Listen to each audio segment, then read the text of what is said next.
ہم نے پچھلی 2 نشستوں میں غامدی صاحب داڑھی کے اوپر بہت تفصیل سے آپ کا نقطہ نظر جانا، قرآن مجید کی آیات، احادیث، لوگوں کے تاثرات، پھر جو اعتراض کیا جاتا ہے بالعموم آپ کے جو نقطہ نظر سے مختلف رائے رکھتے ہیں لوگ، 23 کے قریب اعتراضات زیر بحث ہیں. پہلی داڑھی تھی، گفتگو اس پہ بہت ہو گئی. میں یہ چاہتا ہوں کہ نئے موضوع کا آغاز ہو جو عورتوں کے پردے سے متعلق ہے، لیکن ابتدا میں چند وہ تاثرات جو لوگوں کی جانب سے موصول ہوئے ہیں وہ آپ کے سامنے رکھوں، اور چاہوں گا کہ مختصر کمنٹس آپ ان پہ کرتے جائیں اور پھر ایک خلاصہ اپنی پوری بات کا آپ کر دیں. پہلا سوال لوگوں نے پوچھا ہے کہ ٹھیک ہے قرآن مجید کی اس آیت کے تحت فطرت میں داڑھی شامل نہیں ہے، تو پھر ہم کوئی آدمی اگر اپنی بھویں کاٹ دے، اپنی پلکیں منڈوا دے، تو اس کو کس اصول پہ کہیں گے کہ تم اپنی فطرت تبدیل نہ کرو؟ اس سے یہ کہیں گے کہ تم ایک ناشائستہ حرکت کر رہے ہو. دنیا میں انسان جب جیتا ہے تو ایسا ہی نہیں ہے کہ وہ ہر وقت قاعدے ضابطے میں رہتا ہے. بہت سے لوگ ایسے انحرافات اختیار کرتے ہیں جن پر ہمیں توجہ دلانا ہوتی ہے. آدمی اپنے سر پہ راکھ ڈال لے، اپنے کپڑے پھاڑ لے، جیسے ملنگ قسم کے لوگ ہوتے ہیں اس طرح کی حیت بنا کے باہر نکل آئے تو اسے توجہ دلائی جائے گی کہ یہ تہذیب، ثقافت اور انسان کے شرف کے خلاف ہے. اللہ تعالیٰ نے آپ کو ایک شکل و صورت دی ہے، ایک شخصیت دی ہے، اس کی عزت کرنا سیکھیں. تو یہ بات کہیں گے ہر چیز کو مذہبی کیوں بنایا جائے. ٹھیک ہو گیا. اچھا ہم سے اگلا سوال یہ ہے کہ یہ صحابہ اکرام اگر داڑھی سنت کے طور پہ، دینی روایت کے طور پہ منتقل نہیں ہوئی، تو پھر کیا وجہ ہے کہ تمام صحابہ اکرام نے داڑھی رکھی، کسی نے نہیں منڈوائی، اور سب کے ہاں یہ بھی زیر بحث ہے کہ داڑھی کی لمبائی کتنی ہونی چاہیے؟ پھر اس کی کیا وجہ ہے؟ یہ کیسے معلوم ہوا تمام صحابہ نے؟ یعنی باقاعدہ کوئی سروے کیا گیا ہے، کوئی گفتگو ہوئی ہے، کوئی بیان دیا ہے انہوں نے؟ اس طرح کی بہت سی باتیں لوگ کہہ دیتے ہیں. اس زمانے کا عام رواج یہ تھا جس کی بنیاد پر قیاس کیا جاتا ہے. مشرکین نے بھی داڑھی رکھی ہوئی تھی، مجوس نے بھی داڑھی رکھی ہوئی تھی، اہل کتاب نے بھی داڑھی رکھی ہوئی تھی. خود رسالت میں آپ صلی اللہ علیہ وسلم نے جب توجہ دلائی ہے تو یہی کہا ہے کہ داڑھی مونچھ کی حید کے بارے میں مجوس کے متکبرین، اسی طریقے سے مشرکین کے متکبرین، ایسے ہی اہل کتاب کے متکبرین یہ وضع بنا لیتے ہیں کہ بڑی بڑی مونچھیں رکھ لیتے ہیں اور چھوٹی داڑھی رکھ لیتے ہیں.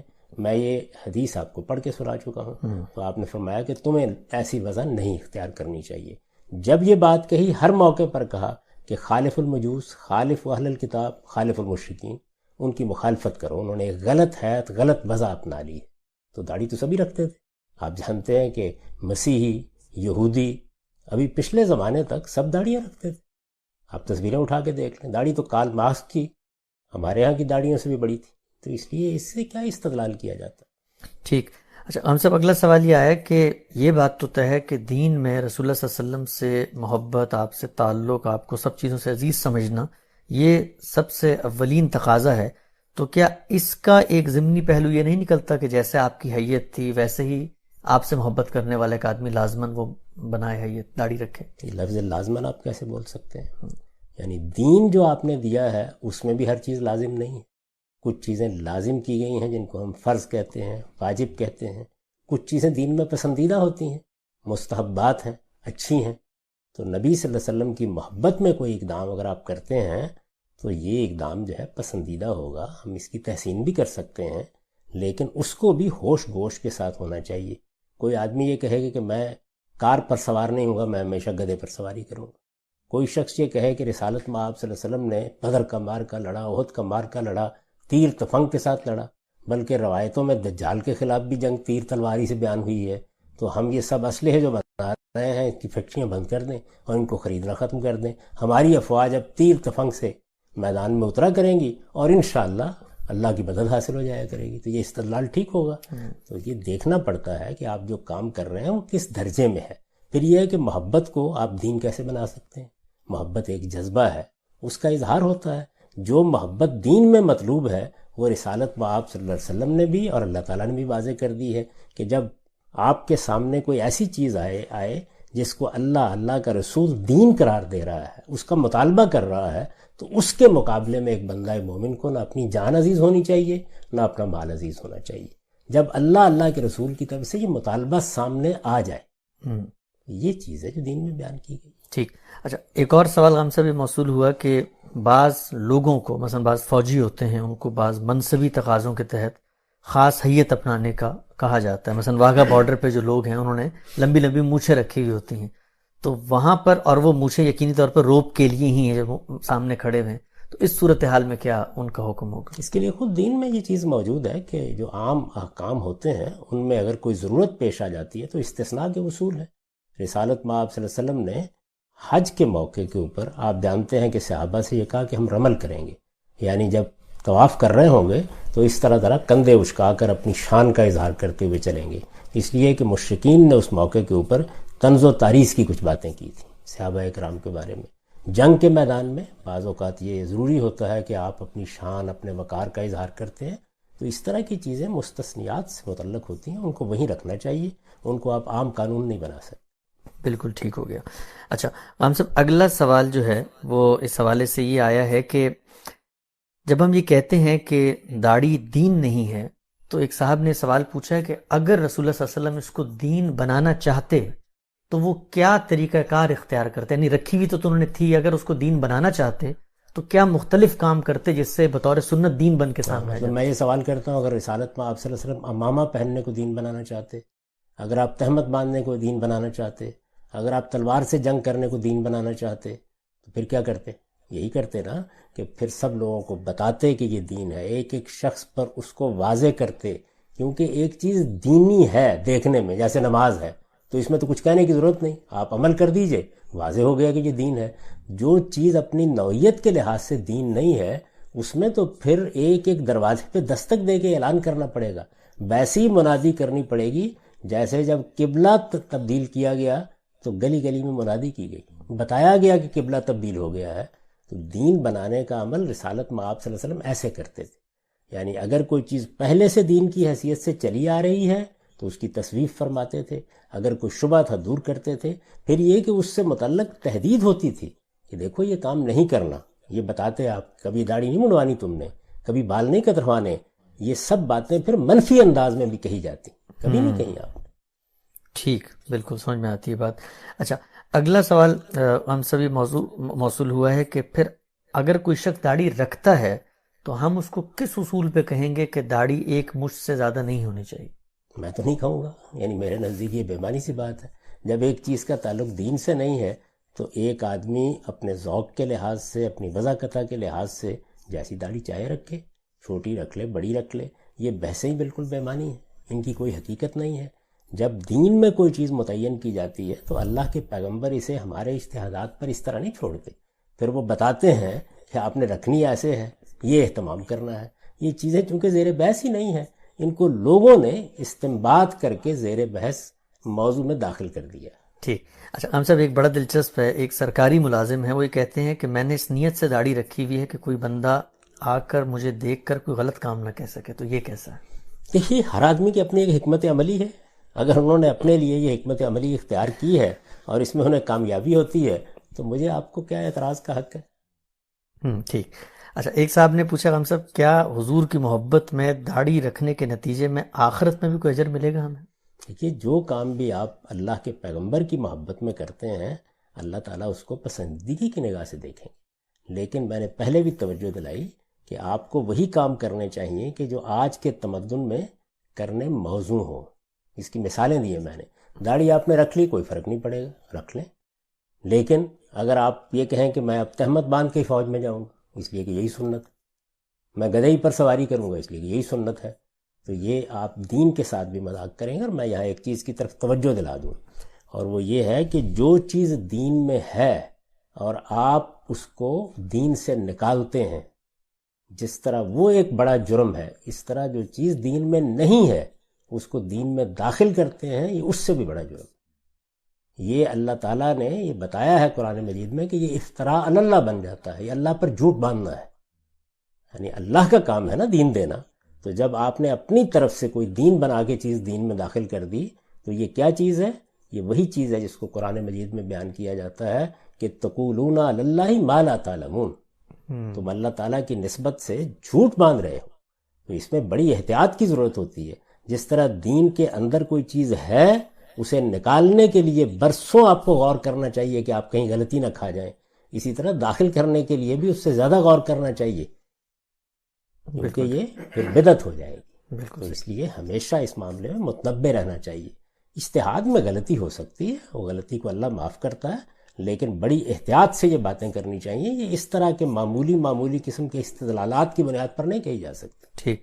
اچھا غالب صاحب، ایک کمنٹ یہ موصول ہوا ہے کہ کہتے ہیں ایک صحابی کی داڑھی تھی اور صرف ایک بال تھا، تو انہوں نے وہ بال بھی جب کٹوا دیا تو رسول اللہ صلی اللہ علیہ وسلم نے ان کی طرف دیکھنا چھوڑ دیا. اس کی کیا یہ ذرا آپ اس روایت کی تحقیق کر کے مجھے بتائیے گا کہاں پائی جاتی. اس طرح کے بہت سے قصے ہیں، لوگ بیان کرتے رہتے ہیں. ٹھیک. اچھا ہم سب ایک دو تین اور سوال ہیں اسی سے متعلق، پھر ہم انشاءاللہ اس خلاصے کی طرف بڑھیں گے.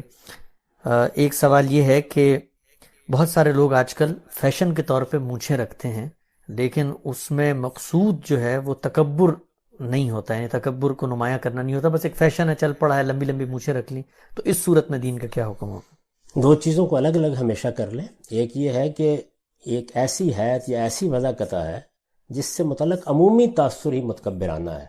تو ہمارے دین میں تعلیم دی گئی ہے کہ اس سے بچنا چاہیے آدمی. یعنی اس کو دیکھنے کے بعد آپ کی نیت نہیں پوچھی جاتی، آپ کی حیت سے یہ اندازہ ہوتا ہے کہ یہ کیا صورت بنا رکھی ہوئی ہے.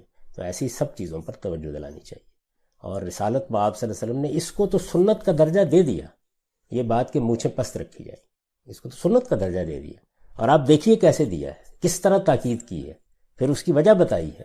اور ہم نے جب اس کو دین کے مجموعی نظام میں رکھ کے دیکھا تو معلوم ہوا کہ ٹھیک جو دین میں تزکیے کو ہدف یا مقصد کے طور پر بیان کیا گیا ہے، یہ رسالت میں آپ صلی اللہ علیہ وسلم کا حکم اس سے ریلیٹ کر رہا ہے. اس کو الگ سے بیان کیا اور یہ بتایا کہ اس کی کیا حیثیت ہے. چنانچہ خمسم من الفطرہ والی روایت میں صرف اسی کو بیان کیا. ٹھیک. تو اس کے بارے میں تو ہمارے پاس واضح ہدایات موجود ہیں، یہاں بحث کی گنجائش نہیں.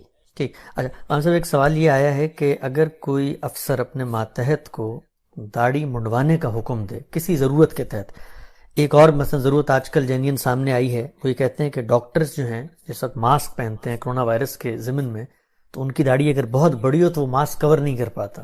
تو اس طرح کی صورتحال میں کوئی اس طرح کا حکم دیا جا سکتا ہے؟ دیکھیے جی، میرے نزدیک تو چونکہ یہ کوئی دین کا مسئلہ نہیں ہے، اس لیے اس طرح کی ساری ہدایات کی جا سکتی ہیں. لیکن وہ آدمی جو اس کو دین کا حکم سمجھتا ہے اس کے لیے تو بڑا مسئلہ پیدا ہوگا نا. وہ کیا کرے گا؟ اب ظاہر ہے کہ یا وہ اپنی ملازمت چھوڑے اور یا پھر اپنے افسروں کے حکم پر عمل کرے. تو میں یہ تو ضرور کہوں گا کہ آپ کسی چیز کو دین سمجھتے ہیں تو پھر آپ کو عزیمت کے ساتھ اس پہ عمل کرنا چاہیے. لیکن میرے نزدیک چونکہ یہ دین کا مسئلہ نہیں ہے تو اس لیے آدمی کا ذوق ہے، اور ذوق کے معاملے میں تو کوئی اصرار نہیں کرنا چاہیے. ٹھیک. آخری سوال جو ہے وہ اس ضمن میں لیتے ہیں. کہتے ہیں کہ بائبل کے اندر بھی ہم سے بھی کہتے ہیں کہ جو دین ہے وہ اصل میں انبیاء کی اسی روایت سے آیا ہے جو پہلے جاری تھا. تو ہمیں بائبل میں بعض عبارتیں ملتی ہیں جن میں یہ کہا گیا ہے کہ نہ سر کے بال کاٹو اور نہ داڑھی منڈاؤ یا داڑھی کے بال کاٹو. تو اس کو کیسے دیکھتے ہیں؟ یہ نظر کی نوعیت کی چیزیں ہیں. آپ اگر جانتے ہو اس بات کو کہ جب آدمی اپنے آپ کو اللہ کی نظر کرتا ہے تو اس کے کچھ آداب ہماری شریعت پہ بھی مقرر کیے گئے ہیں اور یہ ہمیشہ سے رہے ہیں. یعنی اس میں آپ ناخن نہیں تراشتے، اس میں آپ بال نہیں تراشتے. یہی ہم احرام میں کرتے ہیں. اور اسی کے بارے میں رسالت میں آپ صلی اللہ علیہ وسلم نے یہ فرمایا ہے کہ جو آدمی قربانی کرے گا تو وہ یکم ذوالحج کے بعد یہی اہتمام کرے گا. تو اس ضمن کی چیزیں بائبل میں بھی آئیں. ٹھیک. تو یہ ہم سے کچھ ضمنی سوالات ہمیں موصول ہوئے تھے. اب میں چاہوں گا کہ جو پورا نقطہ نظر ہے داڑھی کے متعلق اس کا آپ اگر خلاصہ کریں، یہ بتانا چاہیں کہ داڑھی کی دینی حیثیت کیا ہے، تو آپ کیا کہیں گے؟ میں یہ کہوں گا کسی چیز کی دینی حیثیت کو متعین کرنے کے لیے ہمیں جذبات سے بالکل الگ ہو کر سب سے پہلے اللہ کی کتاب قرآن مجید کو دیکھنا چاہیے. میں نے بہت تفصیل کے ساتھ تجزیہ کر کے آپ کو بتایا ہے کہ قرآن مجید میں اس کا کوئی ذکر بھی کہیں موجود نہیں ہے. یہ بات کہ فلاں پیغمبر نے داڑھی رکھی ہوئی تھی، یہ داڑھی کے حکم کو بیان کرنے کا اسلوب نہیں ہوتا. یہ تو ایک بیان واقعہ ہے اور اس طرح کا ذکر کہیں بھی آ سکتا ہے. کوئی چیز بھی کسی جگہ اس ذیل کی بیان نہیں ہوئی.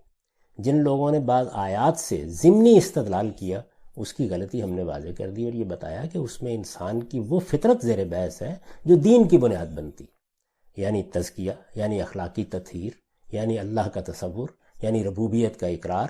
وہ چیزیں ہیں جو وہاں زیر بحث ہیں. اسی طرح سے اگر اس کے تحت بھی کچھ چیزوں کو دیکھنا ہے فطرت کی حیثیت سے تو یہ دیکھا جائے گا کہ مجھے خدا نے مرد بنایا ہے، کسی کو عورت بنایا ہے. اسے اپنی اس حیثیت کو تبدیل کر کے اللہ تعالیٰ کے ساتھ سرکشی نہیں اختیار کرنی چاہیے. ہمیں کچھ اللہ تعالیٰ نے بال اگائے ہیں، ان میں سینے پر بھی ہوتے ہیں، جسم کے دوسرے حصوں پر بھی ہوتے ہیں، زیر ناف بھی ہوتے ہیں، سر پر بھی ہوتے ہیں. ان کی تراش کراش کیا رکھنی ہے کیا نہیں رکھنی، یہ انسان کے ذوق پر چھوڑ دیا گیا ہے. اس کا فطرت کے انحراف سے سرے کوئی تعلق ہی نہیں ہے. تو اس کی غلطی واضح کی گئی. اور پھر یہ بتایا گیا کہ جو سنت ہوتی ہے، یعنی جس کو رسالت میں آپ صلی اللہ علیہ وسلم دین کی حیثیت سے جاری کرتے ہیں، اور وہ پیغمبروں سے چلی آ رہی ہوتی ہے، آپ اس میں اضافہ بھی کرتے ہیں، ترمیم بھی کرتے ہیں، اس میں بھی اس کا کوئی ذکر نہیں ملتا. رسالت میں آپ صلی اللہ علیہ وسلم کی طرف سے اس میں کوئی اس نوعیت کی بات نہیں کہی گئی، نہ کبھی صحابہ کرام نے اس حیثیت سے اس کو منتقل کیا ہے. کچھ روایات ہیں، ان روایات میں رسالت میں آپ صلی اللہ علیہ وسلم نے بعض صحابہ کو بعض چیزوں کی طرف توجہ دلائی ہے. اس کو لوگوں نے غلطی سے سمجھا ہے کہ یہ داڑھی رکھنے کا حکم ہے. جب ان سب روایتوں کو آپ جمع کرتے ہیں تو معلوم ہوتا ہے کہ دو طرح کی چیزیں پائی جاتی ہیں.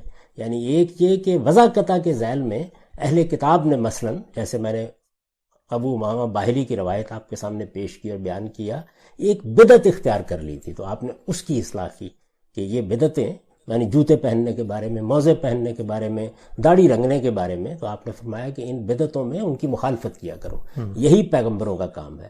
اور اسی طریقے سے یہ معلوم ہوتا ہے کہ مجوس میں بھی، اہل کتاب میں بھی اور مشرکین میں بھی متکبرین، لیڈر قسم کے لوگ ایسی وضع قطع بناتے تھے. اس کو خود حضور نے بیان کر دیا کہ چھوٹی چھوٹی داڑھی رکھ لیتے ہیں، بڑی بڑی مونچھیں رکھ لیتے ہیں. تو اس کو آپ نے پسند نہیں فرمایا اور یہ کہا کہ یہ متکبرانہ وضع قطع کی چیز ہے. یہ متکبرانہ وضع قطع کی چیز ہے، اس کو ہم نے دین کے اصول سے سمجھا. یعنی یہ جانا کہ رسالت میں آپ صلی اللہ علیہ وسلم اس پر تبصرہ فرما رہے ہیں اور یہ کہہ رہے ہیں خالف المشرکین، خالف اہل الکتاب، خالف المجوس، یعنی ان کی مخالفت کرو. تو داڑیاں تو وہ رکھے ہوئے ہیں، مجھے بھی رکھے ہوئے ہیں، ان کی وضع قطع کیسی ہے؟ وہ متکبرانہ وضع قطع ہے.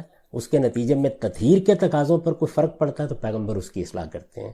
اور اصولی طور پر ہم نے توجہ دلائی کہ دین کا مقصد تزکیہ ہے، یہ اللہ تعالیٰ نے متعین کر دیا ہے. اس کے ہر حکم کا ریلیشن اس مقصد کے ساتھ متعین کرنا پڑے گا. اور تزکیہ کا مطلب کیا ہے؟ یہ کہ ہم تطہیر کریں، ہم پاکیزگی اختیار کریں. چنانچہ میں نے آپ کو بتایا کہ جب بھی دین کا آپ استقصاء کرتے ہیں اور اس کے احکام کو دیکھتے ہیں، وہاں احکام زیر بحث ہیں. یعنی ایک تو ایمان اور عقائد کی چیزیں ہیں نا، وہ الگ ہیں.